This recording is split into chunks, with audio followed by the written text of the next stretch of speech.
I found out that my mother is secretly draining my $10 million trust fund and using it for her extravagant lifestyle with her boyfriend. So I went to their beach house and told them that I am taking everything back. My mother called me yesterday, asking why I hadn't visited her new beach house yet. I was too busy working 3 jobs to pay off my student loans. When my father died 4 years ago, I was 19 and just starting college. My mother, Helen, sat me down the day after the funeral and explained that Dad hadn't been as successful as we thought. The business was in debt, the house was mortgaged to the limit, and there was nothing left for me. She said she'd have to sell everything just to break even. I believed her because why wouldn't I? She was my mother. She cried with me about how Dad had hidden the financial problems from both of us. 2 months later, she started dating Roger, a real estate developer she met at her yoga class. She moved in with him after 6 months. I was living in a cramped studio apartment near campus, working at a coffee shop every morning, tutoring in the afternoons, and stocking shelves at a grocery store on weekends. Meanwhile, Helen's Instagram showed her and Roger on trips to Cabo, Aspen, and buying matching Teslas. When I asked how she could afford all this, she said Roger was generous and wanted to spoil her after everything she'd been through. She'd sometimes offer me $100 here and there, saying she wished she could do more, but Roger controlled the finances. I never asked for more. I was too proud, and honestly, I thought I was building character by struggling through college on my own. Last week, I was cleaning out my closet and found an old tablet of my father's. It had been dead for years, but I'd just gotten a compatible charger from a friend. When it powered on, his email automatically synced. There were hundreds of messages from his lawyer that I'd never seen. The most recent one, sent 2 days before he died, had a subject line that made my stomach drop. Final review of Grace's trust documents. I opened it. My father had left me everything. Not just everything, but everything was protected in an irrevocable trust that my mother couldn't touch. The business that she said was failing, sold for $8 million 3 months after he died. The house she claimed was mortgaged, paid off completely and worth another $2 million.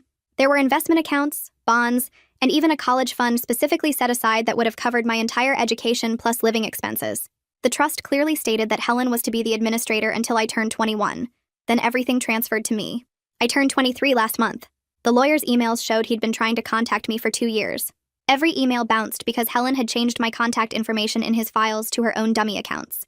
I drove to her beach house that Roger supposedly bought, knocked on the door at 8 in the morning. Roger answered in a bathrobe, looking irritated.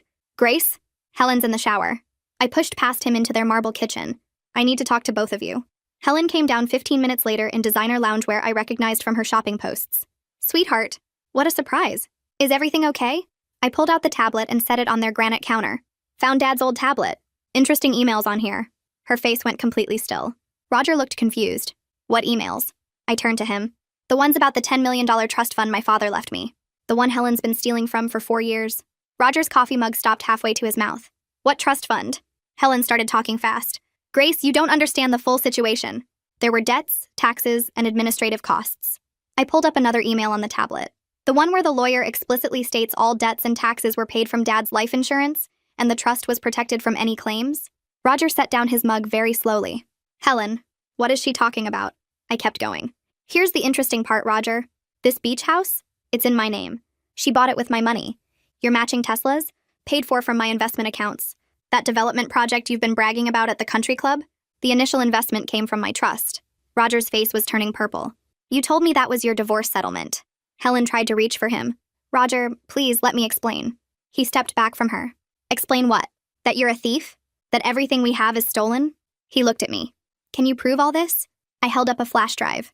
Everything is on here. Copies of the trust documents, the lawyer's emails, bank statements showing every withdrawal Helen made over 4 years. Roger takes the drive from me and walks to their home office without saying anything. Helen follows him, talking fast about how he needs to understand the full context. I stay in the kitchen because I want to see how this plays out.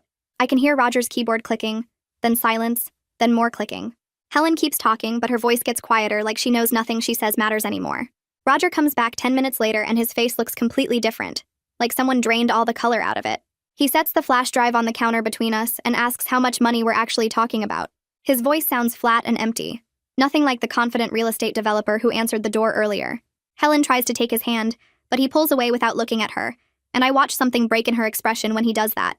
She starts talking really fast about how she was going to tell him everything once his business was more established, how she just needed time to figure out the right way to explain. Roger cuts her off mid-sentence and turns to me, asking again how much money. I tell him the trust was worth $10 million 4 years ago, plus whatever it should have earned from investments over that time. He just stares at me for a second, then looks at Helen like he's never actually seen her before this moment. Roger goes completely quiet for almost a full minute, just standing there staring at Helen while she tries to explain herself. Then he asks about his business, the development project he's been so proud of, whether any of his success is actually real, or if it's all built on stolen money from a dead man's daughter. His voice cracks a little when he says it, and I almost feel bad for him. Helen starts crying and saying she did it for both of them, that his business needed startup money, and she knew the trust was just sitting there not being used. She says my father would have wanted to help Roger succeed, which makes me want to throw something because she has no idea what my father would have wanted. Roger stands up so fast his chair tips over backward and crashes onto their expensive tile floor. He tells Helen that's not love, that's theft, and he can't believe she made him an unwitting partner in robbing her own daughter. Helen reaches for him again, but he steps back like her touch might burn him. I pull up the lawyer's emails on the tablet and show Roger the paper trail, scrolling through messages that detail every withdrawal Helen made to find his business venture's initial investment. He takes the tablet from me with shaking hands and reads through the emails, his jaw getting tighter with each one. I watch him realize that everything he built, everything he thought he accomplished on his own, started with money stolen from a grieving college kid working 3 jobs. Helen is full-on sobbing now, saying she did it because she loved him, because she wanted to give them both a good life after everything she went through with my father. Roger asks what she went through, since apparently my father left her extremely well provided for through my trust fund that she hijacked. Helen says she sacrificed her whole life for my father's business, and she deserved something for herself. Roger tells her she got something for herself. She got $10 million that wasn't hers to take. He says he thought they were building a life together, but she was just spending a dead man's money and lying about where it came from. I tell them both I'm contacting my father's lawyer today and taking back everything that's mine, every single thing Helen bought with my money.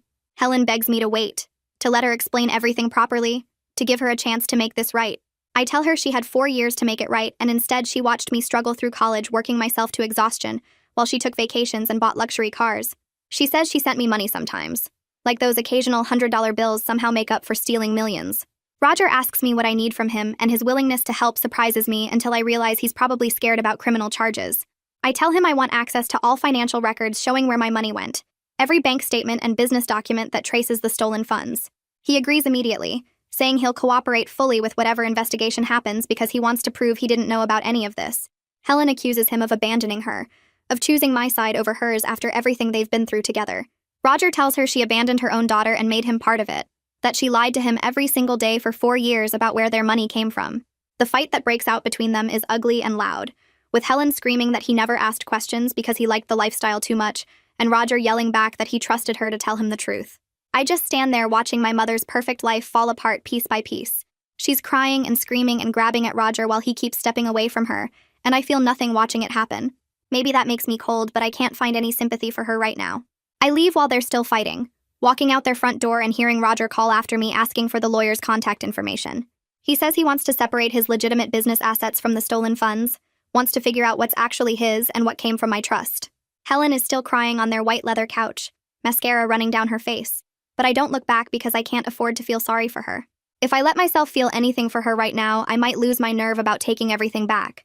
I get to my car and just sit there with my hands on the steering wheel for 20 minutes before I can even start the engine. My hands won't stop shaking as I realize I just blew up my mother's entire life, destroyed her relationship, and took away her security. Some part of me that still loves her feels guilty even though I know I shouldn't. She stole from me for 4 years, lied to my face while I worked 3 jobs, let me believe I had nothing while she spent my inheritance on beach houses and designer clothes. But she's still my mother, and I grew up loving her and trusting her, and it's hard to just turn that off completely. I start the car and drive away before I can change my mind about any of this. I punch the address from the emails into my phone and start driving toward downtown. The office building is 40 minutes away, and I spend the whole drive gripping the steering wheel too tight and trying not to think about Helen's face when Roger stepped away from her. Traffic is bad, and I keep hitting red lights, which gives me too much time to second-guess everything. My phone buzzes twice with calls from Helen's number, but I don't answer because there's nothing she can say that will change what she did. The office building is one of those modern glass towers in the financial district, and I have to circle 3 times before finding parking in an expensive garage. I take the elevator to the 7th floor where a brass plaque reads, Eaton and Associates Legal Services. The receptionist is young, maybe my age, and she looks up from her computer when I walk in. I tell her my name is Grace and I need to see Paisley Eaton about my father's trust fund. She gets this confused expression and asks if I have an appointment. I say no, but this is urgent, and it's about my father who died 4 years ago. Her eyes go wide suddenly like she just recognized my name, and she picks up her phone immediately. She tells someone on the other end that Grace is here and it's urgent, and she sounds almost scared. Less than 2 minutes later, a door opens and a woman in her 50s rushes out. She's wearing a gray suit and her eyes are actually wet like she might cry when she sees me. She stops a few feet away and just stares at me for a second before saying my name like a question. I nod and she comes forward and takes both my hands in hers. Paisley tells me she's been trying to reach me for over 2 years, and she was terrified something had happened to me. She says she promised my father she would take care of me, and not being able to find me has been awful. I feel my throat get tight because this stranger cared more about keeping my father's promises than my own mother did. Paisley leads me back to her office, which has dark wood furniture and windows overlooking the city. She closes the door and asks me to sit down and tell her everything. I pull out the tablet and show her all the emails from my father and from her trying to reach me. She reads through them and her face changes from relief to something harder and angrier. I explain how Helen changed my contact information in the files to her own email addresses, so every message bounced to her instead of me. Paisley's hands are shaking as she scrolls through the evidence of Helen's deception. She tells me this is worse than she thought because Helen didn't just steal money. She actively prevented me from learning about the trust and claiming what was mine. She says my father trusted Helen to take care of me until I turned 21, and Helen used that trust to rob me. Paisley pulls up files on her computer and shows me account statements. She explains that as trustee, Helen had limited power to use funds for my direct benefit like education and living expenses until I turned 21. Everything she spent on herself and Roger was completely illegal. The numbers on the screen make me dizzy. Paisley points to the current balance, which shows $3 million. She tells me the trust should be worth $12 million by now, with the original $10 million plus investment returns over 4 years. I feel sick realizing $7 million is just gone. Paisley sees my face and quickly says we can recover a lot of it through legal action. She explains that the beach house and cars are physical assets we can seize and sell. Roger's business investment might be recoverable depending on how it was structured, but some of the money Helen spent on trips and experiences and things that don't hold value is effectively lost forever. I ask how much we can realistically get back, and Paisley says probably $4 to $5 million in assets, plus we can get judgments against Helen for the rest. She tells me Helen will be paying this back for the rest of her life one way or another. Paisley picks up her phone and calls someone asking if they can come to her office right now for an emergency case. 20 minutes later, another woman walks in, who Paisley introduces as her partner, Regina.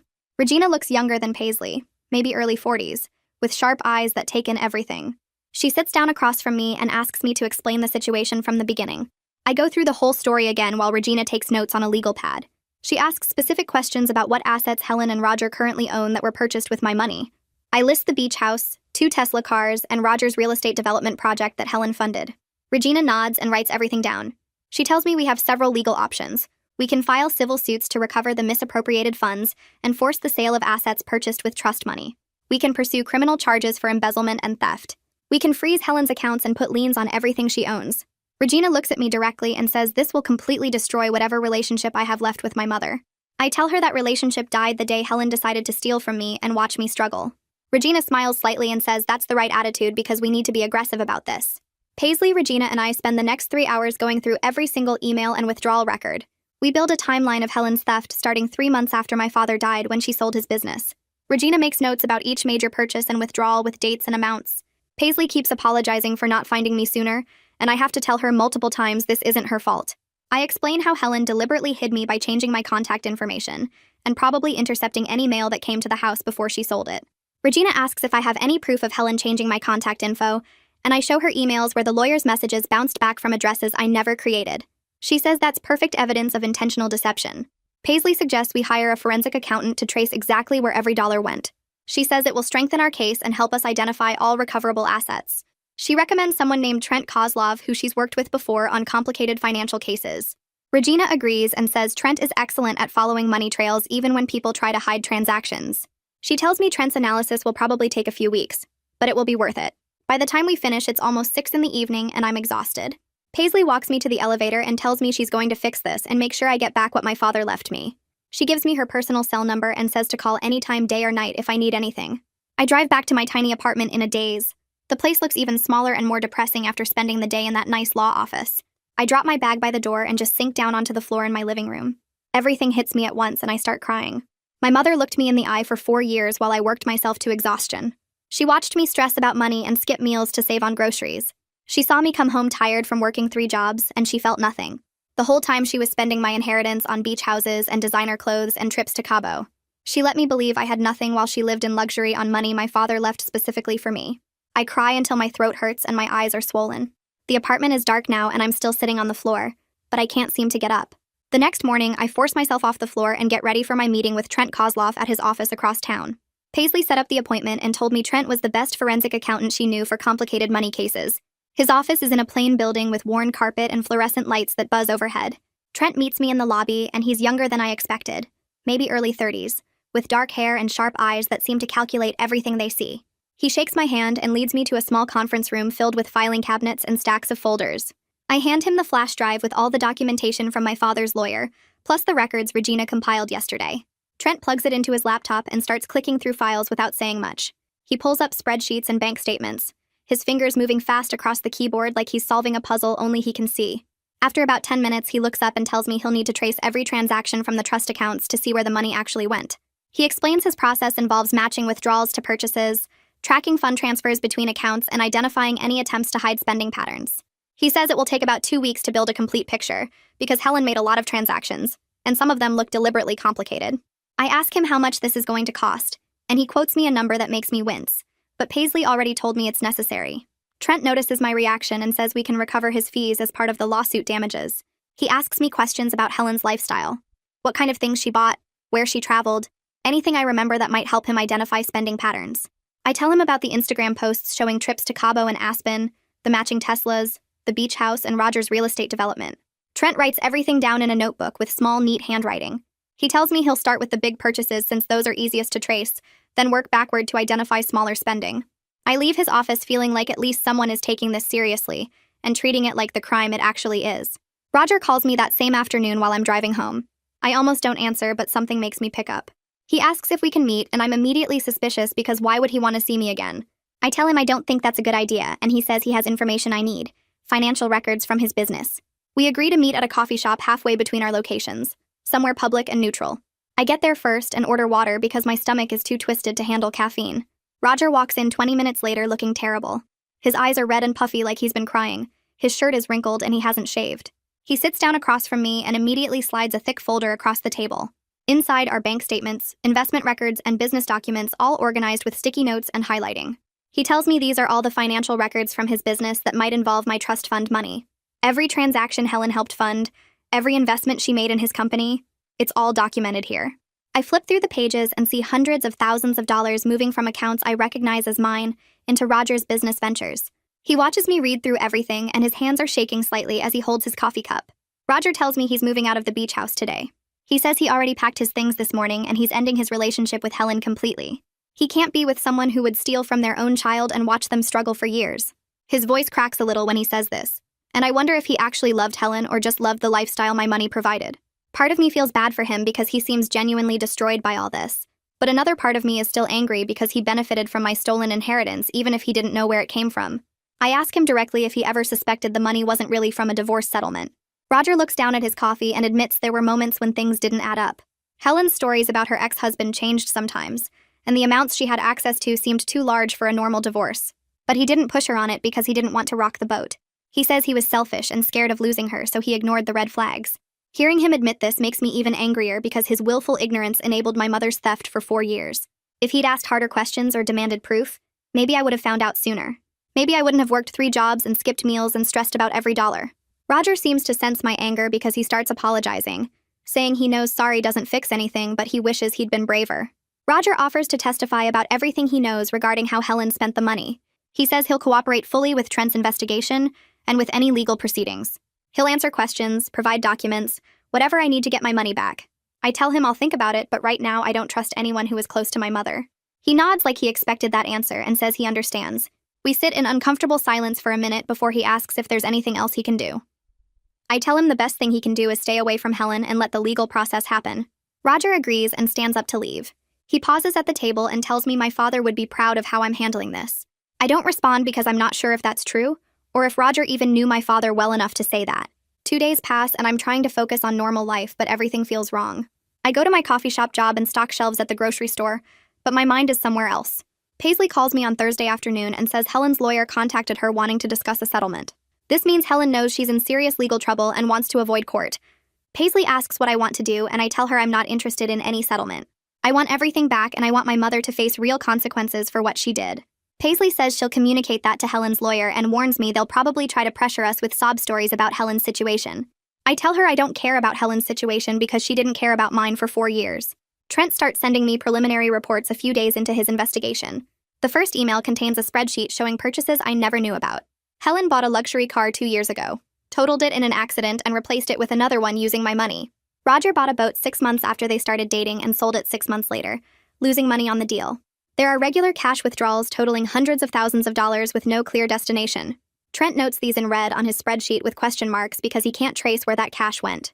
Each new discovery makes me angrier. I'm reading about boats and luxury cars and cash withdrawals while I remember eating ramen noodles for weeks straight to save grocery money. I remember wearing the same 3 outfits to work because I couldn't afford new clothes. I remember calculating every single dollar and stressing about making rent. Helen was pulling out thousands in cash for who knows what while I was counting quarters for laundry. Helen starts calling me constantly. My phone rings 5 or 6 times a day with her number. I never answer. She leaves voicemails that I delete without listening. Then she switches to texting long messages about how depressed she was after Dad died and how she made mistakes she regrets. She says she never meant to hurt me and she always planned to make things right. She texts that she's my mother and she loves me and we should talk about this as a family. I read the first few messages and feel nothing except disgust. The woman who texted me $100 here and there while spending millions is now playing the victim. I block her number because her excuses mean absolutely nothing when I remember skipping meals to save money while she was buying designer handbags and booking trips to Cabo. Regina files the civil lawsuit the following week. Paisley calls to tell me it's officially filed with the court, seeking return of all stolen funds plus damages for the lost investment returns my trust should have earned. Regina also sent the case to the district attorney's office for potential criminal charges. She warns me the criminal case is less certain because proving Helen's intent to permanently take my money can be complicated in family situations. Prosecutors sometimes hesitate to charge parents who claim they were using money for family purposes, even when it's clearly theft. But the civil case is solid and we should win that easily. I tell Paisley I understand, and I'm prepared for the possibility that Helen might not face criminal charges. At least the lawsuit will force her to give everything back. The lawsuit becomes real when Helen gets served with papers at the beach house. The process server shows up at her door and hands her the legal documents. Suddenly, Helen's lawyer is calling Paisley every single day trying to negotiate. Her lawyer argues that Helen believes she was entitled to use trust funds for family expenses and didn't understand the limits of her authority. Regina destroys that argument by showing the trust documents explicitly state Helen could only use funds for my direct benefit until I turned 21. After that, everything was supposed to transfer to me. There's no gray area and no room for misunderstanding. Helen knew exactly what she was doing when she bought herself a beach house and funded Roger's business with my inheritance. Trent calls me 3 days later asking if I can come to his office to review the final forensic report. I drive over that afternoon and he spreads out printed spreadsheets across his conference table showing every single transaction Helen made with my money. The numbers are worse than I imagined. $7 million gone in 4 years. He walks me through categories he created showing luxury purchases totaling $1.2 million, travel expenses at $800,000, cash withdrawals with no documentation at $600,000, and Roger's business investment at $900,000. The beach house cost $1.9 million, 2 Tesla vehicles at $140,000 combined, regular living expenses that averaged $15,000 per month, when a reasonable interpretation of trustee authority would have been maybe $3,000 monthly for legitimate administrative costs.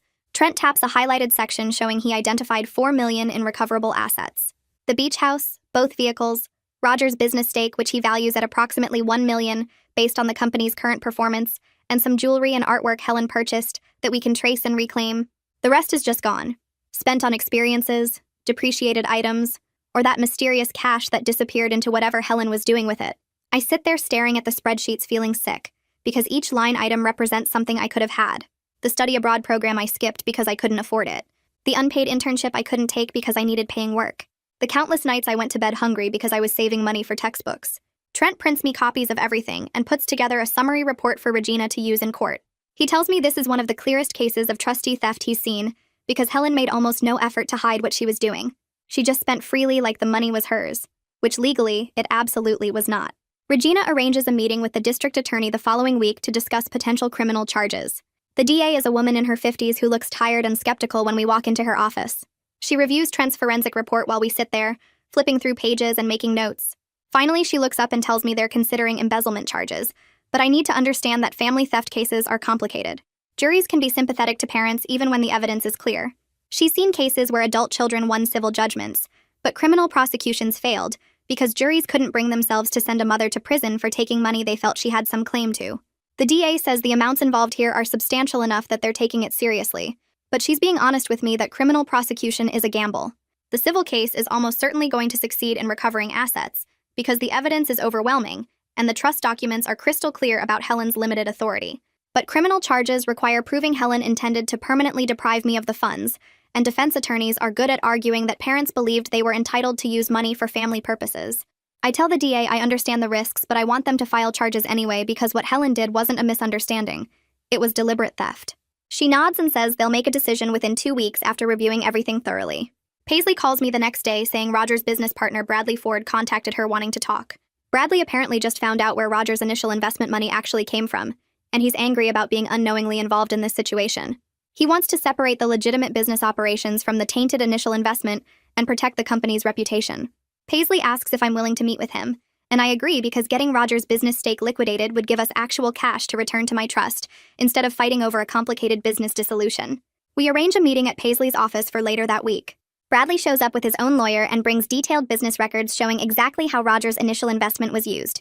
He's a tall man in his 40s who looks genuinely upset about the whole situation. His lawyer spreads out financial documents showing the company's current valuation and how Roger's stake has grown over the past 3 years. Bradley tells us he built this company from nothing, and he's not going to let it be destroyed because Roger's girlfriend stole from her own daughter. He offers to buy out Roger's entire stake at fair market value, which his lawyer calculates at approximately $1.1 million based on current assets and projected earnings. The buyout would give us liquid funds immediately, instead of forcing a complicated dissolution that would hurt the business and might recover less money. Regina reviews the offer carefully and tells me it's actually generous. Bradley could probably negotiate lower given the circumstances, but he seems more interested in cleanly separating from Roger than in saving money. I sit through this business meeting at 23 years old, trying to understand corporate valuations and asset transfers. Bradley's lawyer is explaining things about equity stakes and buyout terms, using words I barely understand. I'm doing math in my head trying to figure out if the offer is fair, trying to understand concepts I should have learned in the college finance classes I couldn't afford to take because I was too busy working 3 jobs. The irony isn't lost on me that I'm finally learning about money management and business operations while recovering my stolen inheritance. I should have learned this stuff in a classroom with my father's money paying for my education like he intended. Instead, I'm getting a crash course in corporate finance because my mother decided to fund her boyfriend's dreams with my trust fund. Bradley notices me struggling with some of the terminology and actually takes time to explain things more simply. He draws diagrams showing how business equity works and why his valuation is reasonable. I appreciate that he's treating me like a real person, instead of just an obstacle to his business protection.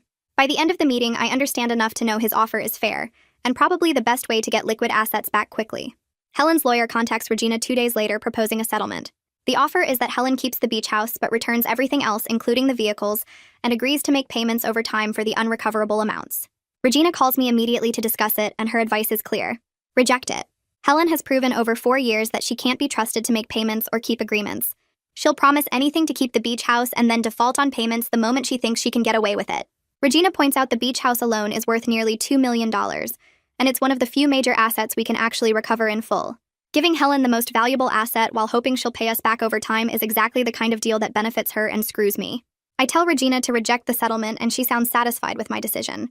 She says she'll prepare a counteroffer that demands everything, including the beach house.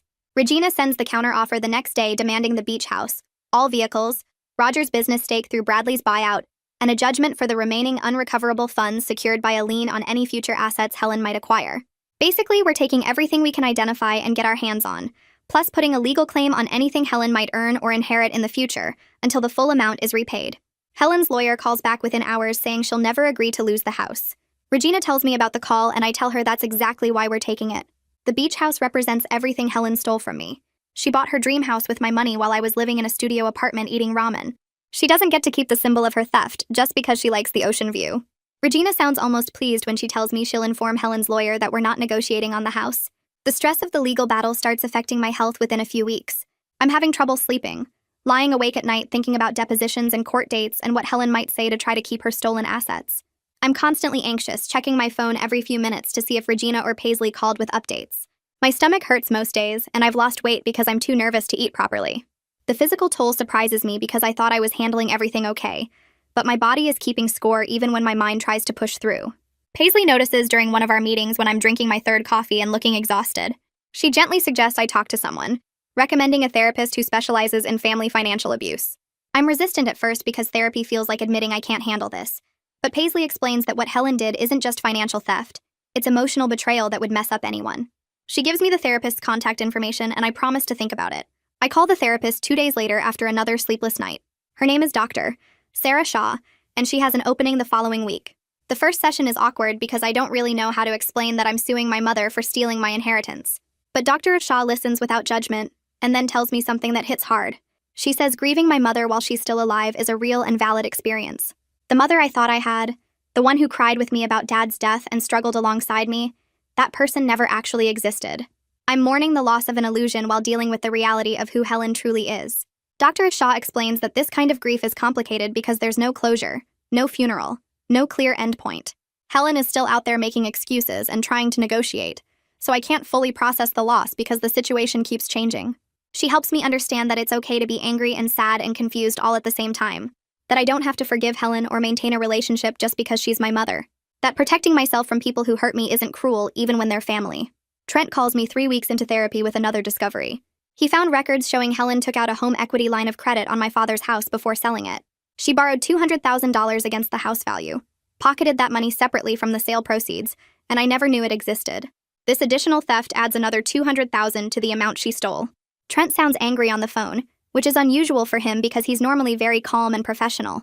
He tells me Helen was systematic about stealing from me, that she found every possible way to extract money from my trust and my father's estate. Regina immediately amends our lawsuit to include the home equity line theft. She tells me this actually strengthens our case because it shows Helen's theft was planned and deliberate, not some confused misunderstanding of her trustee authority. Helen knew exactly what she was doing when she mortgaged my father's house and kept the money for herself. Regina schedules Helen's deposition for 3 weeks later in a conference room at her law office. I arrive early and sit in a chair against the wall while Regina sets up her documents and recording equipment. Helen walks in with her lawyer looking tired and older than I remember, wearing a plain black suit instead of her usual designer clothes. The court reporter sets up her machine and everyone takes their seats around the long table. Regina starts with basic questions about Helen's role as trustee and her understanding of the trust terms. Helen answers carefully, claiming she thought she had broad authority to use funds for family purposes. Regina pulls out the trust document and reads the exact language limiting her authority to my direct benefit only. Helen shifts in her seat and says she interpreted that differently. Regina asks about the beach house purchase, and Helen says she believed providing a stable home environment for family gatherings benefited me. Regina shows Helen the property records proving I was never listed as an occupant, and asks how a house I never lived in benefited me directly. Helen stumbles through an answer about future visits and family unity. Regina moves to the luxury cars, and Helen claims they were for transportation to visit me at college. Regina produces my phone records showing Helen visited me exactly twice in 4 years. Helen's face gets red and she says the records must be incomplete. Regina asks about the $200,000 home equity line on my father's house. Helen claims she needed it for estate taxes. Regina shows her the life insurance payout that covered all taxes and asks where that $200,000 actually went. Helen says she doesn't remember the specific expenses. Regina pulls out bank statements showing cash withdrawals and transfers to personal accounts. Helen starts talking faster, saying there were many legitimate costs associated with managing the estate. Regina asks her to name 3 specific legitimate costs that required $200,000 in cash. Helen can't answer. She looks at her lawyer, who tells her she doesn't have to speculate about specific expenses. Regina asks about Roger's business investment and whether Helen told him the money came from my trust. Helen says she told Roger it was her divorce settlement. Regina asks if Helen understands that lying to her boyfriend about stolen money doesn't make the theft legal. Helen's lawyer objects, but Regina has already made her point. I watch Helen squirm in her chair trying to explain away 4 years of deliberate theft. Regina shows her email after email from Paisley trying to contact me about the trust transfer. Helen claims she never saw those emails. Regina proves Helen changed my contact information in the lawyer's files to her own dummy email addresses. Helen says she must have made a mistake updating the information. Regina asks if Helen made that same mistake 15 separate times across multiple documents. Helen's composure cracks and she starts crying, saying she was overwhelmed after my father's death and not thinking clearly. Regina lets the tears sit in silence for a full minute before asking if Helen was too overwhelmed to go to Cabo 3 times or buy a Tesla. The deposition continues for 4 hours, and by the end, Helen has contradicted herself so many times her own lawyer looks defeated. Regina thanks everyone for their time, and I follow her out of the conference room feeling a grim satisfaction at watching my mother's lies fall apart under questioning. I head toward the bathroom during the break, and Helen catches me in the hallway. She starts walking toward me with her hands out like she wants to hug me, but Paisley appears from nowhere and steps between us. Helen's eyes are red from crying, and she tells me through fresh tears that she's still my mother and she loves me. The words sound hollow after 4 hours of watching her lie under oath. I look at her standing there in her bargain suit trying to play the victim, and something cold settles in my chest. I tell her that real mothers don't steal their children's futures for beach houses and boyfriends. Helen flinches like I slapped her. She tries to say she made mistakes but never stopped loving me. I tell her love is more than words. It's actions, and her actions showed me exactly how much I mattered to her. Paisley gently touches my arm and suggests we go back to the conference room. Helen calls after me saying we're family, and family forgives each other. I don't turn around because I'm done listening to her excuses. Paisley walks with me down the hallway and doesn't say anything, just stays close in case I need support. We get back to the conference room and I sit down feeling exhausted but also clearer than I have in weeks. Helen's lawyer approaches Regina and asks if we can discuss settlement options. Regina tells him to put any offers in writing. The deposition ends and I drive home replaying Helen's testimony in my mind. How easily she lied until Regina confronted her with proof. 2 weeks later, Regina calls saying the judge ordered mediation before trial. I have to sit across a table from Helen while a mediator tries to find common ground. The mediation happens in a neutral office with bland artwork and uncomfortable chairs. Helen arrives with her lawyer and won't make eye contact with me. The mediator explains the process and asks both sides to share their perspectives. Helen's lawyer talks about her emotional state after my father's death and her confused understanding of trustee duties. Regina counters with the timeline of deliberate theft and concealment. The mediator asks Helen directly what she's willing to offer to resolve this. Helen looks up at me for the first time and says she'll pay everything back if I just give her time. She promises she's changed and realizes what she did was wrong. Regina asks how much time Helen needs considering she's had 4 years and only spent more. Helen says she needs to sell some assets and arrange financing. Regina points out that all Helen's assets were purchased with my stolen money, so selling them to pay me back isn't generosity. The mediator suggests we focus on realistic solutions. Helen keeps saying she'll make it right if I give her a chance. I stay quiet and let Regina handle the negotiation. Helen's lawyer proposes a payment plan over 10 years. Regina says absolutely not because Helen has proven she can't be trusted with long-term commitments. The mediation goes in circles for 2 hours with Helen promising to pay and Regina demanding immediate asset surrender. The mediator calls for a private session with just Helen and her lawyer. When they come back, Helen looks different, smaller somehow. She starts talking and her voice shakes. She says she needs to be honest about why she did it. Helen tells me she was jealous of me. She says my father left everything to me and she felt like he loved me more than her. The words hang in the air and nobody moves. Helen keeps going, saying she spent 20 years married to my father, building his business and raising his daughter, and then he died and gave it all to me. She felt erased, like her contributions meant nothing. She says watching me struggle through college while sitting on millions felt like justice for how overlooked she felt. The raw honesty is shocking and horrible. I realize my mother's theft wasn't just about money, but about resentment she held toward her own daughter. Helen says she knows it's sick and wrong, but she couldn't help feeling like I stole her life. I sit there processing that my mother hated me for being loved by my father. The mediator asks if this honesty can help us move forward. Regina looks at me and I can see she's as disturbed as I am by Helen's confession. Helen's jealousy of her own child explains everything but excuses nothing.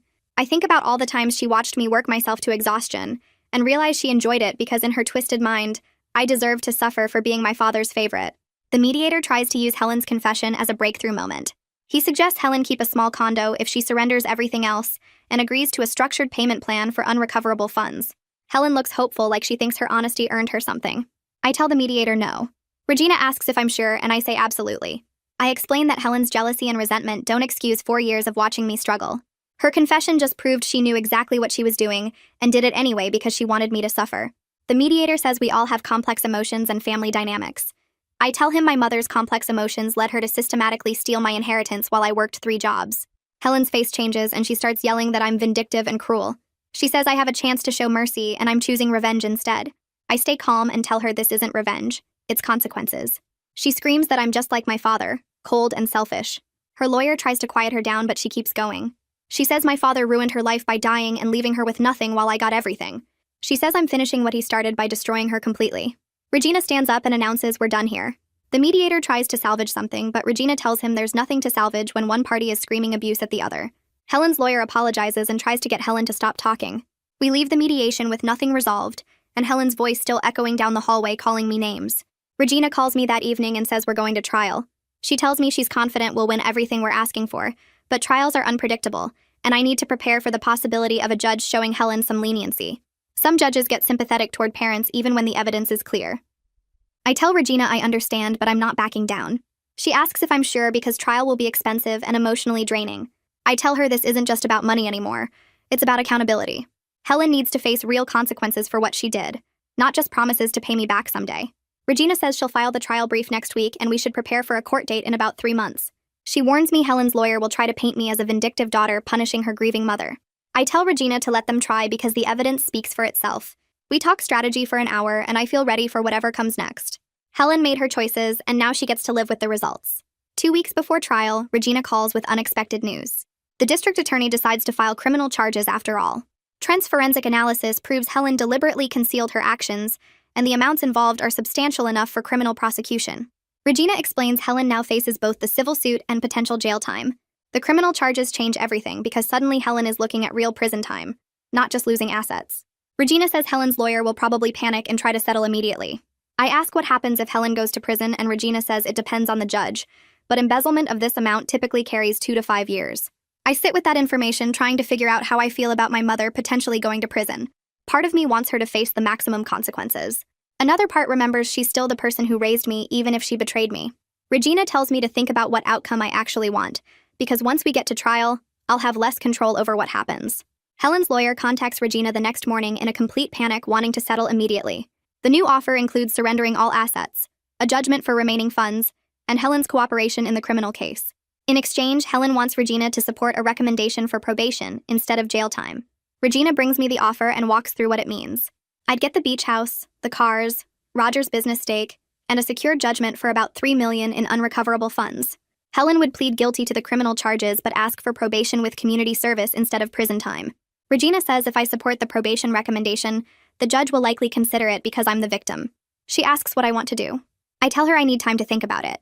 Regina says Helen's lawyer needs an answer within 48 hours because trial prep deadlines are approaching. I spend 2 days wrestling with the decision. Part of me wants to see Helen face prison for what she did. She deserves to lose her freedom like she tried to take mine. But another part of me knows sending my mother to prison won't undo the past 4 years. I call my therapist for an emergency session to talk through it. My therapist listens to everything and then asks me what I need to heal. I tell her I need Helen to face consequences and admit what she did. She asks if I need Helen to go to prison specifically, or if other consequences might be enough. I realize I don't actually need Helen in prison. I just need her to lose everything she gained from stealing from me. My therapist helps me understand that my healing doesn't require Helen's maximum suffering. What I need is justice and acknowledgement, not revenge. She asks what would make me feel like justice was served.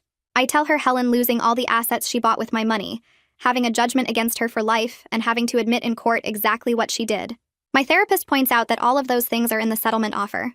She asks if adding prison time to that would actually help me heal or just satisfy my anger. I sit with that question for a long time. Finally, I tell my therapist I'll agree to the settlement terms, including supporting probation, but only if Helen admits in court exactly what she did and apologizes publicly. Not some vague statement from her lawyer, but Helen standing before a judge and detailing every betrayal. My therapist says that sounds like a reasonable boundary that protects my needs while not requiring Helen's maximum suffering. I call Regina and tell her I'll accept the settlement with that condition added. Regina says she'll communicate that to Helen's lawyer and see if Helen agrees. The settlement hearing happens on a cold Tuesday morning in early November. I arrive at the courthouse with Regina and Paisley, and we go through security to the courtroom. Helen is already there with her lawyer looking small and defeated. The judge calls the case and asks if we've reached a settlement. Regina confirms and outlines the terms. The judge asks Helen if she understands she's giving up all assets and accepting a $3 million judgment. Helen says yes. The judge asks if she understands she's pleading guilty to embezzlement charges. Helen says yes again. Then the judge tells Helen that as part of the settlement, she needs to explain to the court exactly what she did. Helen stands up and her hands are shaking. She starts talking and her voice is barely above a whisper. She says she was the trustee of her daughter's $10 million trust fund, and instead of protecting it, she spent it on herself. She lists the beach house, the cars, funding her boyfriend's business, luxury vacations. She admits she changed my contact information to hide the theft from the lawyer trying to reach me. She says she watched me work 3 jobs and struggle through college while she spent my inheritance, and she did nothing to help me. She admits she lied about my father's business being in debt and the house being mortgaged. She says she stole my future because she was jealous that my father loved me. Her voice breaks and she starts crying. She looks at me directly and says she's sorry. She says she knows sorry isn't enough and nothing she can say will undo what she did. She says she was a terrible mother and she destroyed our relationship for money and resentment. The apology sounds genuine, but I feel nothing listening to it. Words can't undo 4 years of struggle and lies. The judge accepts Helen's statement and approves the settlement terms. Helen is sentenced to 5 years probation, 500 hours of community service, and monthly restitution payments. The judge signs the order transferring all assets to my control immediately. Regina hands me copies of all the paperwork and we leave the courthouse. Helen tries to catch my eye as we walk past, but I look straight ahead. Paisley puts her hand on my shoulder as we exit the building into the cold morning air. The paperwork gets filed that same afternoon, and Regina hands me copies of everything in a thick manila folder. The judge's order is official now and legally binding, which means Helen can't change her mind or try to fight it anymore. Paisley drives me back to her office and we spend 2 hours going through next steps for actually taking control of the assets. She explains that the beach house title transfer will take about 3 weeks to process through the county recorder's office, and the bank accounts need new signature cards and authorization forms. I sign so many documents my hand starts cramping, but each signature feels like taking back another piece of what Helen stole. Regina calls the bank manager directly and arranges for me to come in tomorrow morning to establish new accounts in my name only, separate from anything Helen ever touched. Paisley asks if I have somewhere safe to stay while everything processes, and I tell her I'm still in my studio apartment near campus.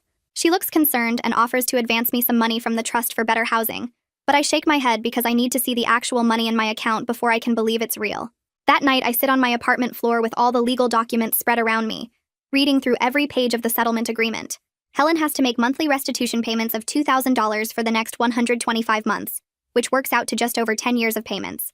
The probation terms require her to meet with a probation officer monthly, complete 500 hours of community service at a nonprofit, and submit to random financial audits to make sure she's not hiding money. I try to imagine my mother picking up trash on the highway, or serving food at a shelter, and the image feels impossible because Helen always cared so much about appearances and status. 3 weeks pass in a blur of paperwork and phone calls and meetings with Paisley about trust administration. The day finally comes when the title company calls to say the beach house deed is recorded in my name and I can take possession. Paisley offers to come with me, but I tell her I need to do this alone, so she just hands me the keys that were held in escrow. I drive to the beach house on a gray Tuesday morning when the fog is rolling in off the ocean. The gate code still works, and I pull into the circular driveway, parking in the same spot where I confronted Helen and Roger about the theft. The house looks different now, knowing it belongs to me instead of being another thing Helen stole. I unlock the front door and step inside, and the silence hits me immediately because the place feels completely empty. Roger moved out like he said he would, taking all his personal belongings and leaving behind only the furniture that came with the house. I walk through the marble kitchen where I showed Roger the tablet with all the emails, and my footsteps echo on the tile floor. The living room has the same expensive couch where Helen used to pose for Instagram photos, the same view of the ocean through floor-to-ceiling windows. I go upstairs and check the bedrooms, and Roger cleared out completely, even taking the clothes from the closets and the toiletries from the bathrooms. The master bedroom feels cold despite the expensive bedding, and I sit on the edge of the bed that Helen bought with my stolen money. Everything in this house was purchased with funds that should have paid for my college education, should have given me security and options instead of forcing me to work 3 jobs. I walk through every room cataloging what's here, and the realtor I hired is coming tomorrow to assess the property value for listing. The ocean view is beautiful through the windows, but I can't enjoy it because all I see is the cost of my mother's betrayal. I spend an hour just sitting in the empty house trying to feel something other than numb, but the anger and hurt have faded into this flat exhaustion. Helen lived here spending my inheritance while I struggled to pay rent on a studio apartment, and that fact should make me furious. But instead, I just feel tired. Paisley sets up a meeting the following week with a wealth management firm that specializes in trust administration. The new trustee is a serious woman in her 50s who explains her fiduciary duty to protect and grow the trust assets according to my father's wishes. We go through all the recovered assets, and Paisley has everything organized in detailed spreadsheets, showing where the money came from. The beach house is worth $2.1 million based on recent comparable sales in the area. The 2 cars Helen bought are worth about $90,000 combined after depreciation. Roger's business stake that Bradley is buying out will bring in $800,000. There are some bonds and investment accounts that Helen didn't completely drain, worth about $400,000. The cash in various bank accounts totals another $600,000 after legal fees and costs. Paisley adds everything up, and the total recovered value is approximately $6 million, which is less than the original $10 million trust, and way less than it should have grown to over 4 years. The trustee explains that with proper investment management, the $6 million can grow over time and eventually reach what it should have been. We create an investment plan that balances growth with security, and I sign more documents authorizing the trustee to manage everything according to the plan. Paisley smiles and tells me this is what my father wanted, for me to have professional management protecting my inheritance. The trustee asks about my current financial needs, and I admit I'm still living in a studio apartment and working part-time at the coffee shop because I haven't fully processed that I don't need to anymore. She suggests I take a distribution to improve my living situation and pay off any debts, which makes sense but feels strange after years of having nothing. I decide to sell the beach house within a week of taking possession because I can't imagine living there. Every room reminds me of Helen's lies and the 4 years I spent struggling while she lived in luxury. The realtor lists it for $2.2 million, and we get 3 offers within 5 days because the location is desirable. I accept an offer of $2.1 million from a family who seem excited about the ocean view, and the sale closes in 30 days. The money goes directly into the trust, and seeing that deposit makes the recovery feel real in a way the legal documents didn't. Each step of reclaiming my inheritance feels like taking back pieces of myself that Helen tried to steal, like I'm rebuilding my life from the foundation up. Paisley helps me understand the tax implications of the sale, and the trust structure protects most of the gains. I keep thinking about how my father set everything up to take care of me, how he planned ahead and created protections that Helen spent years trying to destroy. The beach house sale means I've recovered most of the physical assets Helen bought with my money, and now we're just waiting on Bradley's buyout of Roger's business stake. Bradley calls me directly a few weeks later to discuss the business buyout terms. He explains that Roger actually built something legitimate with the stolen initial investment, which surprises me because I assumed everything Roger touched was tainted. The development company has real projects and real revenue, and Bradley wants to separate the legitimate business from the illegal origins. He offers $800,000 for Roger's 40% stake, which is fair market value based on the company's current valuation. I agree to the terms, and Bradley sends the purchase agreement through his lawyer. The money transfers within 2 weeks and adds another $800,000 in liquid funds to the trust. Roger sends me a brief email after the buyout closes, just 2 sentences saying he's sorry for everything, and he hopes I can build a good life. I stare at the email for a long time trying to decide if I should respond, but finally I just delete it because Roger's apology doesn't change anything. He chose to ignore the red flags about Helen's money, chose not to ask hard questions because he liked the lifestyle, and that makes him complicit, even if he didn't know the full truth. The first thing I do with access to the trust funds is pay off my student loans in full. The total balance is $68,000 after 4 years of minimum payments that barely touch the principal. I log into the loan servicer website and make a single payment for the full amount, and watching the balance drop to zero makes me start crying.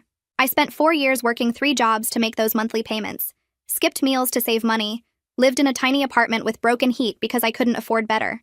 All that struggle was unnecessary because my father left me money specifically for college expenses, money that Helen stole and spent on herself. Paisley meets me for coffee the next day, and I tell her about paying off the loans, and she smiles and says, "This is what my father wanted. He wanted me to start my adult life without financial burden, wanted me to have opportunities and choices instead of debt and stress." I think about how different my college experience could have been if Helen had been honest, if she'd used the trust money for my education like my father intended. I could have focused on learning instead of working, could have joined clubs and made friends instead of rushing between jobs. Helen didn't just steal money, she stole 4 years of my life and experiences I can never get back. 6 months after the settlement, I'm living in a modest but comfortable apartment in a better neighborhood. The place has heat that works and windows that close properly, and a kitchen with appliances that aren't 30 years old. I'm working part-time at a bookstore because I want something to do, not because I need the money, which is a strange feeling after years of desperate work.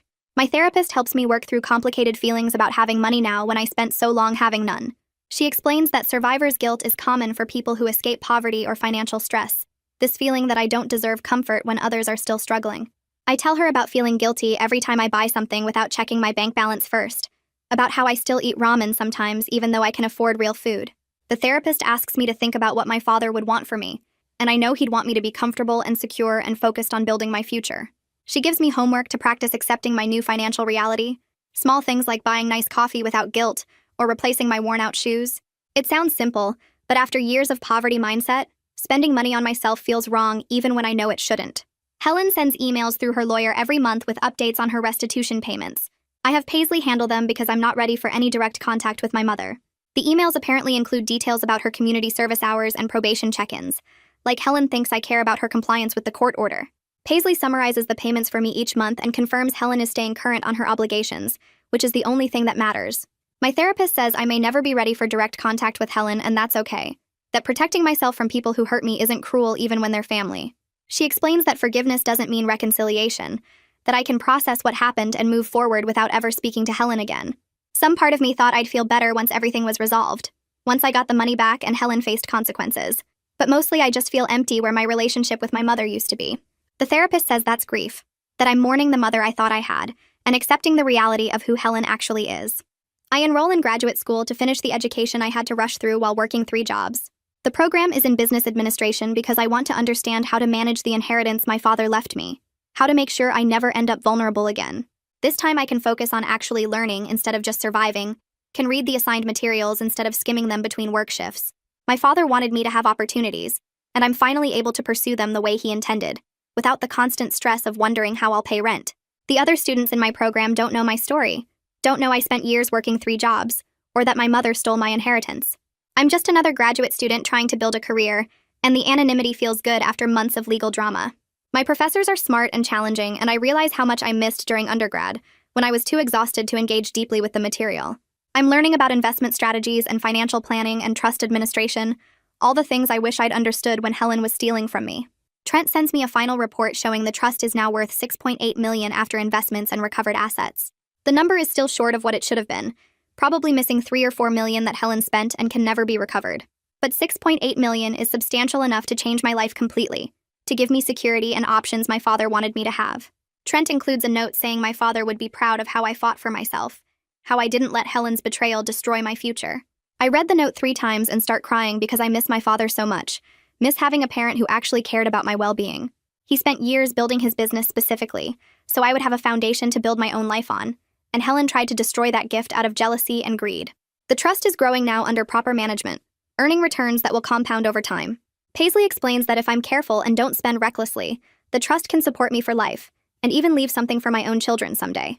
My father's gift survived Helen's theft, and my fight to recover it, and now I have the chance to use it the way he always intended. A year passes, and I find myself sitting on the floor of my new apartment with 3 graduate school acceptance letters spread out in front of me. The programs are good ones. Business administration at schools I couldn't have dreamed of affording when I was working 3 jobs and eating ramen every night. I pick up each letter and read it again, trying to make the decision feel real, and something shifts inside me that I haven't felt in so long I almost don't recognize it. Hope. Not the desperate kind I had during those years of struggling, but real solid hope about what comes next. The trust fund gives me choices and security, but sitting here looking at these letters, I realize the bigger gift is knowing I was strong enough to fight back when someone tried to destroy my future. I fold the letters carefully and put them in a folder labeled New Start, because that's what this feels like, a chance to build the life my father wanted me to have. Paisley calls the next week and asks if I want to have lunch, and I meet her at a small Italian place downtown, where she orders us both pasta and tells me she has stories to share. She starts talking about my father, about the years he spent building his business, and how every decision he made was thinking about my future. She says he used to talk about wanting to give me a foundation, something solid I could build my own dreams on without the weight of financial stress he'd carried in his early years. Her eyes get a little wet when she tells me how carefully he structured the trust, how he made sure it was protected from anyone who might try to take it, and I realize he somehow knew he needed to protect it even from my mother. Paisley reaches across the table and squeezes my hand, telling me he would be heartbroken about what Helen did, but so proud of how I handled everything with strength and dignity. I drive to the cemetery that afternoon, something I haven't done since before the lawsuit started because I couldn't face him while everything was falling apart. I find his grave under the oak tree and sit down on the grass next to the headstone, and for a long time I just sit there trying to figure out what to say. Finally, I tell him I got it all back, that I recovered what he left me and I'm going to use it the way he wanted. I thank him for planning ahead, for protecting me even after he was gone, for loving me enough to make sure I'd be okay. I promise him I'll make him proud, that I'll finish my education and build something good with the foundation he gave me, and I won't let Helen's betrayal define who I become. I'm enrolling in graduate school next semester and moving forward with my life in ways I couldn't have imagined 2 years ago when I was stocking grocery store shelves at midnight. Helen exists somewhere in my past, but she doesn't get to write my future anymore. That power is mine now. I have my inheritance back. I have my education ahead of me, and I finally have the real chance to become who I was always meant to be, before grief and lies tried to steal that from me.